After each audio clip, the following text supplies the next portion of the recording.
যে মানুষ সুখদায়ক পরিস্থিতি এলে সুখী আর দুঃখদায়ক পরিস্থিতি এলে দুঃখী হয়, সে হলো ভোগী, যোগী নয়।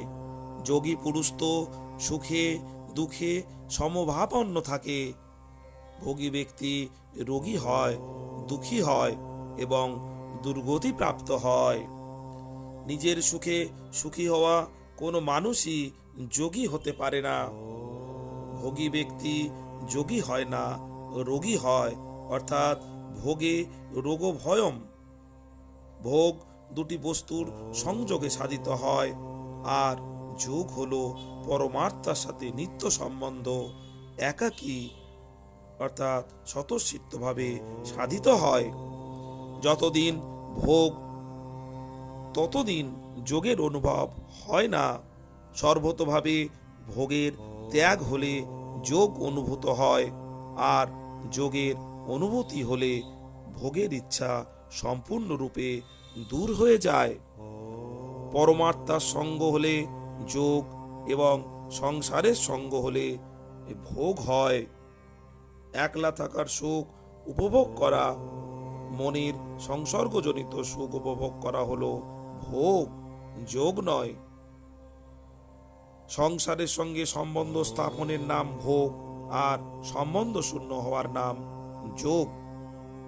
সংসারের সঙ্গে বিয়োগ স্বতঃসিদ্ধ, আর পরমাত্মার সঙ্গে যোগ স্বতঃসিদ্ধ। যার সতত বিয়োগ সংগঠিত হয়ে চলেছে, তার সংযোগের বাসনা ত্যাগ করে দাও, এর নাম হলো যোগ। যে কখনো যোগী কখনো বা ভোগী, বাস্তবে সে ভোগী হয়ে থাকে। যোগীর দ্বারা সকলের সুখ লাভ হয়, আর ভোগীর দ্বারা সকলের দুঃখ প্রাপ্তি ঘটে। আমার প্রাপ্তি হোক, এটি হলো ভোগ, কিন্তু অন্যের প্রাপ্তি হোক, এটি হলো যোগ।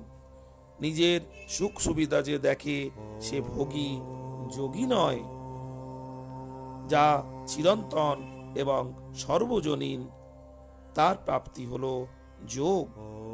আর যা চিরন্তন নয় এবং সকলের জন্য নয়, তার প্রাপ্তিকে ভোগ বলা হয়। যোগ বিয়োগ থেকে হয়, আর ভোগ সংযোগ থেকে হয়। ভোগী ব্যক্তি তো অনেকের কাছে ঋণী হয়, কিন্তু যোগী কারো ঋণী হয় না। শ্রোতাজন, যোগী হতে হবে, ভোগী নয়। নমস্কার।